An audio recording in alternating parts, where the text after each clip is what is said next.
नमस्ते बच्चों। जैसे हमने संज्ञा यह पढ़ा है, उसी प्रकार आज हम संज्ञा के विकार पढ़ेंगे, जिसमें लिंग, वचन तथा कारक यह आता है। सबसे पहले हम देखेंगे लिंग किसे कहते हैं। देखो, शब्द के जिस रूप से किसी संज्ञा के स्त्री या पुरुष जाति के होने का पता चलता है, उसे लिंग कहते हैं। जैसे हम उदाहरण के माध्यम से उसे देखेंगे। ठीक है। लिंग के दो भेद है, दो प्रकार है। पहला है पुल्लिंग और दूसरा है स्त्रीलिंग। स्त्रीलिंग किसे कहते हैं? संज्ञा शब्द के जिस रूप से स्त्री जाति का बोध होता है, उसे स्त्रीलिंग कहते हैं। जैसे बालिका, मोरनी, बुढ़िया, शेरनी। उसके बाद हम देखेंगे पुल्लिंग।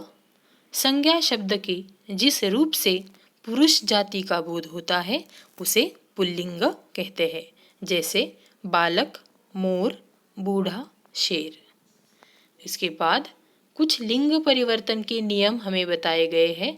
जैसे इया लगाकर चूहा, चूहिया, बूढ़ा, बुढ़िया, गुड्डा, गुड़िया। उसी प्रकार नी प्रत्यय लगाकर मोर, मोरनी, शेर, शेरनी, ऊंट, ऊंटनी।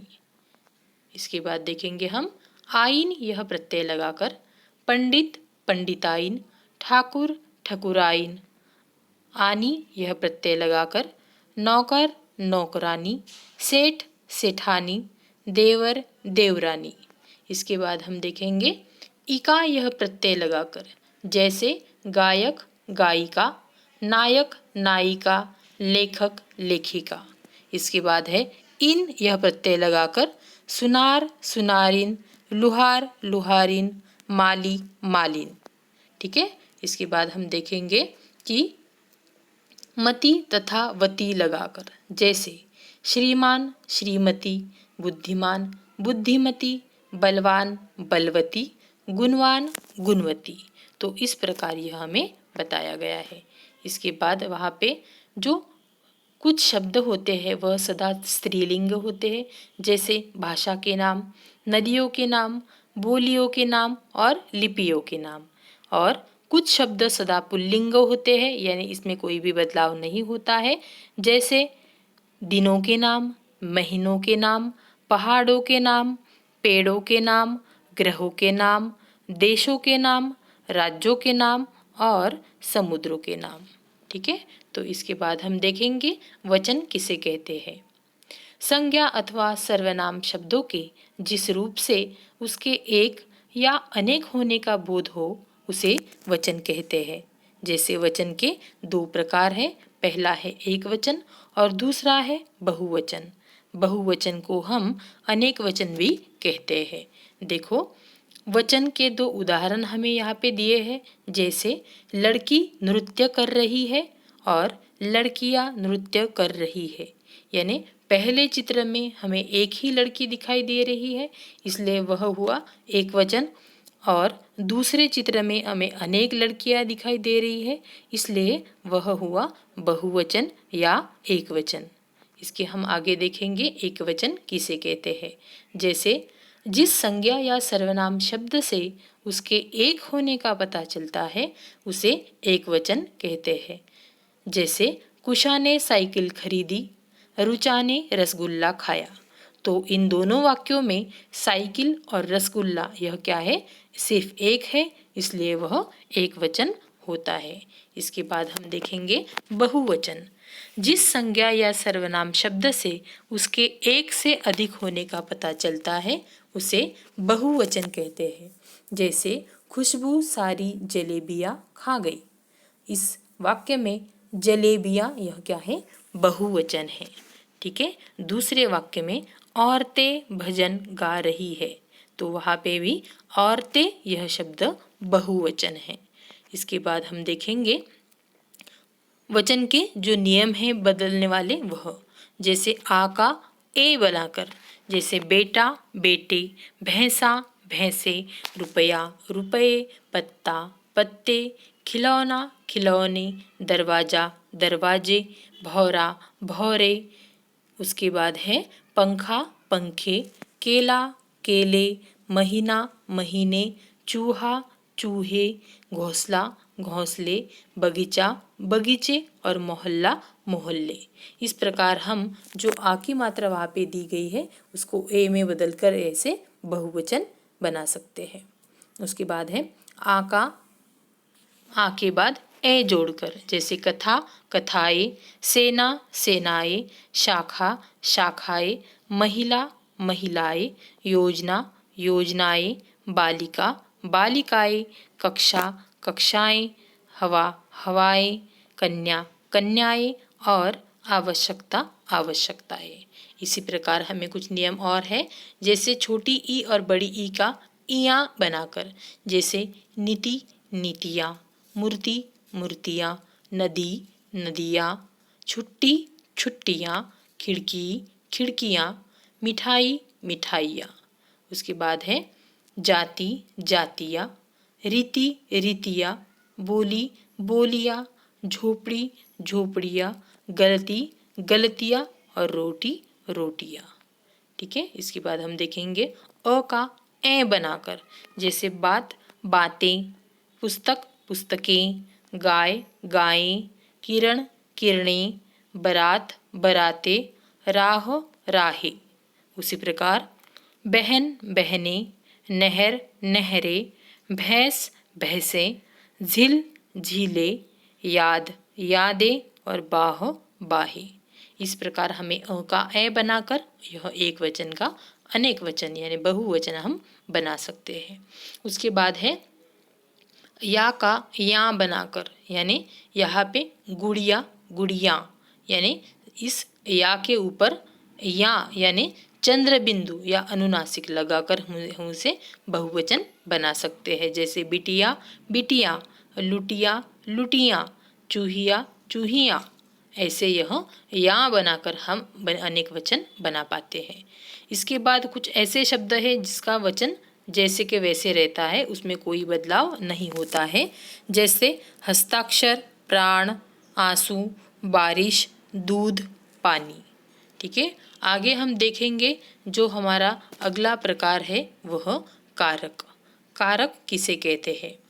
सुमन ने सुषमा को उपहार दिया, मछलियाँ तालाब में तैर रही है, पेड़ से सेब गिरा और भैया नाना जी के लिए पानी लाए।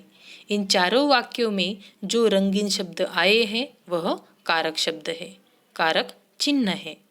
संज्ञा या सर्वनाम के जिस रूप से उसका संबंध वाक्य के अन्य शब्दों से जाना जाता है उसे कारक कहते हैं। इसके बाद हम देखेंगे कारक के जो 8 भेद है, 8 प्रकार है वह। उसका पहला प्रकार है कर्ता कारक। कर्ता की पहचान ने कारक चिन्ह के द्वारा होती है, जैसे संज्ञा या सर्वनाम के जिस रूप से क्रिया करने वाले यानी कि कार्य करने वाले का पता चलता है उसे कर्ता कारक कहते हैं। जैसे उदाहरण, माँ ने सब्जी बनाई, यानी यहाँ पे कर्ता कौन है? माँ है, और उसके सामने जो ने आया है वह क्या है? कारक चिन्ह है। इसके बाद हम देखेंगे दूसरा प्रकार कर्म कारक। कर्म की पहचान को इस कारक चिन्ह द्वारा होती है, जैसे वाक्य में क्रिया का फल कर्ता पर न पड़कर जिस अन्य संज्ञा शब्द पर पड़ता है उसे कर्म कारक कहते हैं। जैसे श्वेता ने अतुल को हिंदी पढ़ाई, तो यहाँ पे जो को है वह क्या है? कर्म कारक है। इसके बाद हम देखेंगे करण कारक। कर्ता जिस साधन या माध्यम से कार्य करता है उस साधन या माध्यम को करण कारक कहते हैं। जैसे करण कारक पहचान से या द्वारा, चिन्हों द्वारा होती है, यानी जिस वाक्य में हमें किसी चीज के सामने, किसी वस्तु के सामने या किसी साधन के सामने से और या ये शब्द लगाए गए हैं उसे हम करण कारक कहते हैं। जैसे उदाहरण यहाँ पे दिया है, पीयूष ने गिलास से पानी पिया, तो गिलास क्या है? पानी पीने का एक साधन है, इसलिए उसके सामने जो से आया है वह करण कारक है। आगे हम देखेंगे संप्रदान कारक। संप्रदान का अर्थ ही है क्या? कि दूसरों को प्रदान करना, दूसरों के लिए लाना, दूसरों को देना। तो इसीलिए इसे के लिए तथा को इन कारक चिन्हों द्वारा पहचाना जाता है। कर्ता जिसके लिए कार्य करता है या जिसे कुछ देता है इसका पता जिस शब्द से चलता है उसे संप्रदान कारक कहते हैं। जैसे दादाजी विशाल के लिए फल लाए, तो दादाजी विशाल के लिए जो फल लाए वह उसे दे देंगे यानी प्रदान करेंगे, तो इसीलिए यहाँ पे के लिए ये जो है वह क्या है, कारक चिन्ह है। इसके बाद हम देखेंगे पांचवा जो प्रकार है वह अपादान कारक, यानी संज्ञा या सर्वनाम के जिस रूप से अलग होने और तुलना करने का पता चलता है उसे हम अपादान कारक कहते हैं। जैसे इसे से इस कारक चिन्ह द्वारा प्रकट किया जाता है। उदाहरण देखो, विनय अविनाश से चतुर है, यानी यहाँ पे इन दोनों की तुलना की गई है और वहाँ पे से यह जो कारक चिन्ह आया है उसे हम अपादान कारक कहते हैं। इसके बाद हम देखेंगे संबंध कारक, संज्ञा या सर्वनाम के जिस रूप से उसका संबंध वाक्य के दूसरे संज्ञा शब्दों से प्रकट हो तो उस रूप को हम संबंध कारक कहते हैं। जैसे उदाहरण, मेरी नानी जी खाना बना रही है और वह चारू का घर है। यहाँ पे इन वाक्यों में एक दूसरे का संबंध जताया गया है, इसलिए इसे संबंध कारक ऐसे कहा जाता है। इसके बाद हम देखेंगे अधिकरण कारक, संज्ञा के जिस रूप से क्रिया के आधार समय और स्थान यानी कि कार्य के होने का स्थान या समय आदि का पता चलता है तो उसे अधिकरण कारक कहते हैं। जैसे निहाल कमरे में सो रहा है, तो कमरा यह स्थान है, इसलिए वहाँ पे जो में यह शब्द आया है वह क्या है, अधिकरण कारक है। ठीक है।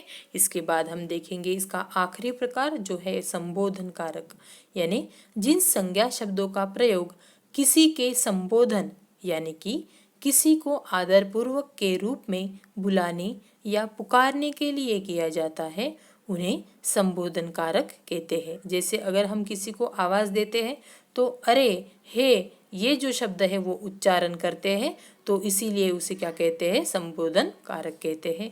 जैसे उदाहरण देखो, अरे गौरव कहाँ जा रहे हो, तो गौरव को जब संबोधन किया गया तो उसके सामने अरे यह चिन्ह लगाया गया और उसके बाद है हे ईश्वर हम पर दया करो, यानी ईश्वर को जब संबोधित किया गया तो हे यह वहाँ पे शब्द आया है, यानी अरे और हे ये जो शब्द है वह क्या है, कारकीय चिन्ह है संबोधन कारक के।